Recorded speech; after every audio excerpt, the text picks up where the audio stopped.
آج پارلیمان میں اس شخص کے خلاف جس کا نام عمران نیازی ہے، اس کی پونے 4 سالہ کرتوتوں کے خلاف، چاہے وہ پاکستان کی تاریخ میں سب سے بلند سطح پر مہنگائی کا طوفان ہو، جس نے اس پنڈال میں بیٹھے ہوئے ہر شخص کے گھرانے کو شدید مشکلات سے دوچار کیا ہے۔ آپ کیا کہیں گے؟ میں جانتا ہوں کہ میں نے نواز شریف کی لیڈرشپ میں پنجاب کے کروڑوں عوام کی خدمت دن رات کی، تو مجھے اچھی طرح علم ہے کہ کروڑوں لوگ پاکستان کے اندر آج ان کو ایک وقت کی روٹی میسر نہیں۔ پنجاب میں ادویات ہسپتالوں میں فری تھی اور ہسپتالوں میں علاج فری تھا، جو کہ اس نیازی کے آنے کے بعد وہ ختم ہو گیا۔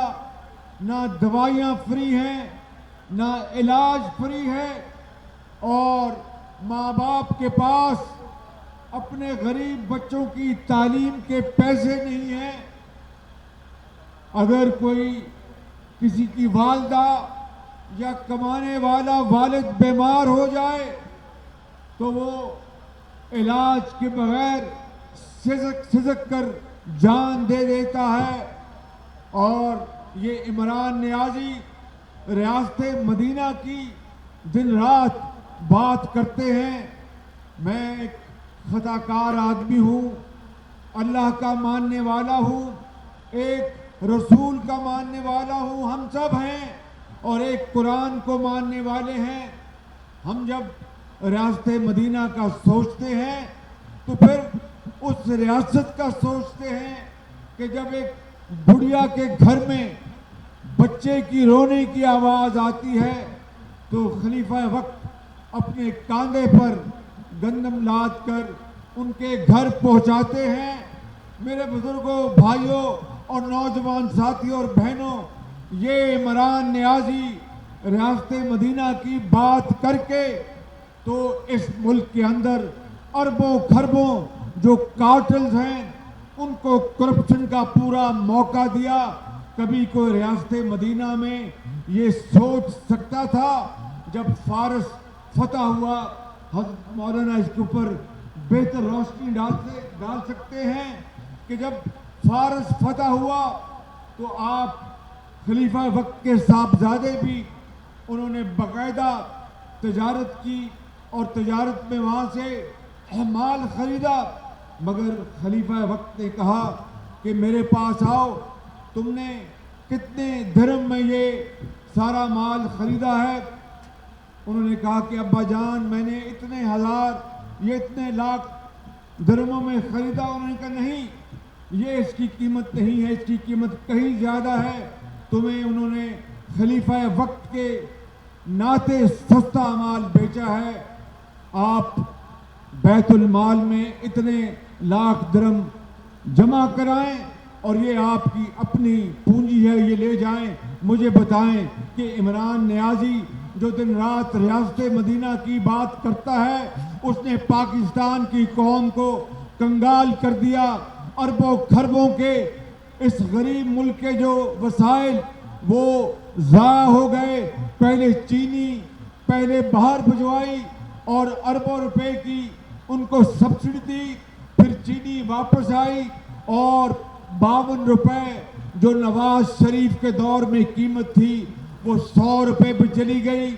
گندم پہلے باہر بھجوائی، پھر گندم واپس منگوائی بیرونی ممالک سے، گندم 35 آٹا 35 روپے سے 100 روپے تک چلا گیا۔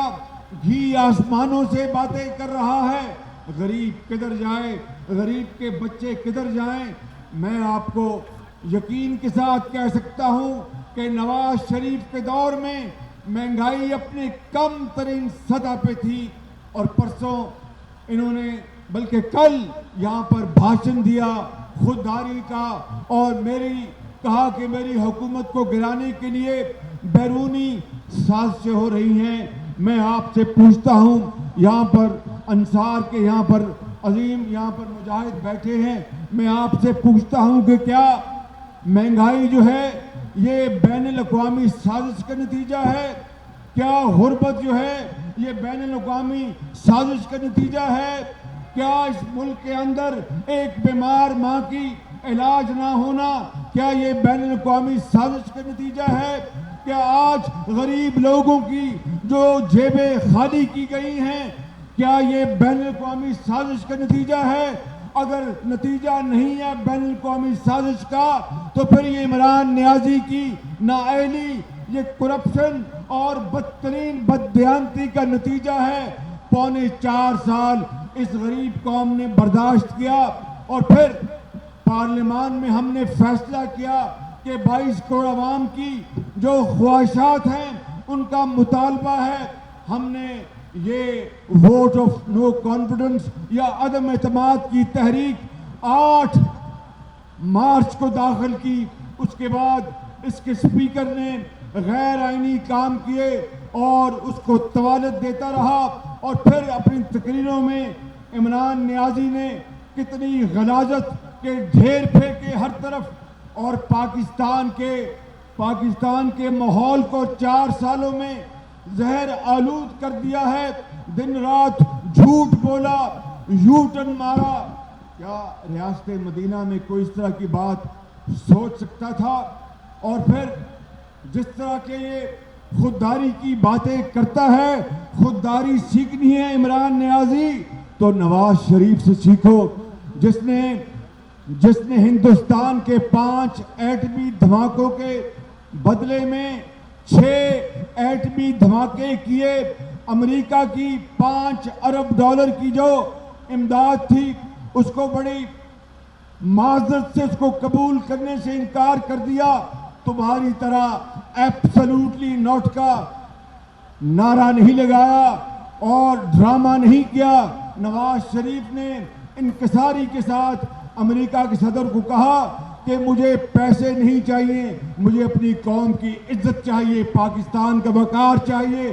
ہندوستان کے 5 دھماکوں کے نتیجے میں 6 دھماکے کیے۔ اسے کہتے ہیں خودداری۔ تمہاری خودداری نہیں بلکہ ڈرامہ بازی ہے۔ اس کے لیے میں یہی کہوں گا، خوددار نہیں خود غرض ہو تم، خوددار نہیں خود غرض ہو تم، اس قوم پر بھاری قرض ہو تم، اور اس قرض کو ہمیں اٹھا کر بحر ہند میں ڈبونا ہوگا اور پاکستان کو اس کے ہاتھوں سے بچانا ہوگا۔ میرے بزرگوں، بھائیوں اور نوجوانوں، اس کے لیے ہم نے یہ تحریک عدم اعتماد ہم نے پارلیمان میں پیش کی ہے۔ آج اس کا پہلا مرحلہ تھا، اور پھر اتنی رعونت، اس سے بڑا احسان فراموش شخص پاکستان کی تاریخ میں نہیں پیدا ہوا۔ اس سے زیادہ موسن کش شخص پاکستان کی تاریخ میں پیدا نہیں ہوا، اور نہ جانے ہر طرح کی جو بددیانتی اور خرابی اس شخص میں ہے۔ میں آپ کو یہ کہنا چاہتا ہوں کہ جو شخص یہ کہتا تھا 3.5 سال پہلے کہ مودی آئے گا کشمیر کا معاملہ حل ہو جائے گا، اور آپ نے دیکھا کہ مودی نے کشمیر پر غاصبانہ قبضہ کر لیا، آرٹیکل 370 ختم کر دیا۔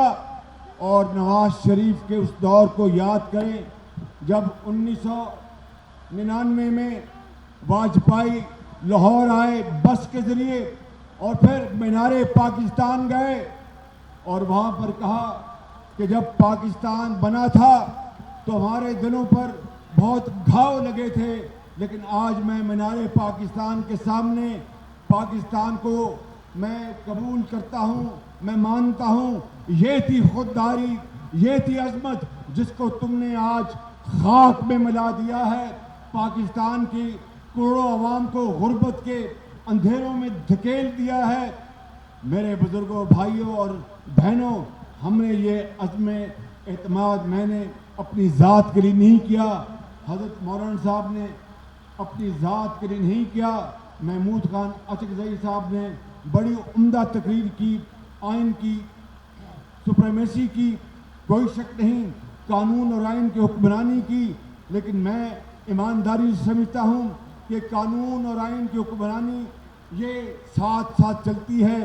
عوامی جو مطالبہ اور عوام کی بنیادی ضروریات کے ساتھ اگر کسی کے گھر میں روٹی نہیں ہے، بیمار ماں کے لیے دوائی نہیں ہے، اور بچوں کے لیے تعلیم نہیں ہے، شیرخوار بچے کے لیے دودھ نہیں ہے، تو اس کو آئین اور قانون سمجھ میں نہیں آتا.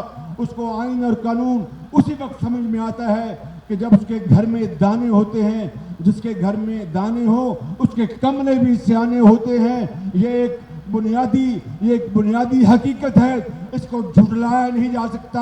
میں آپ کو یہ کہتا ہوں، یہاں پر میرے بزرگوں نے، بھائیوں نے بڑے شاندار یہاں پر اعلیٰ باتیں کی ہیں کہ اگر جب انشاءاللہ یہ عدم اعتماد کامیاب ہو جائے گا تو اس کے بعد کیا ہوگا. واقعی یہ بہت بڑا چیلنج ہوگا. چھوٹے ہمارے جو صوبے ہیں، چاہے وہ بلوچستان ہے، چاہے وہ KPK ہے یا دوسرے صوبے ہیں، ان کے حقوق ان کو دینا ہوں گے، اس میں کوئی دو رائے نہیں. پاکستان ایک وفاق ہے اور صوبوں نے مل کر بنایا ہے، اور وہاں پر جہاں پر غربت ہے، جہاں پر محرومیاں ہیں، ان کو ختم کرنا ہوگا.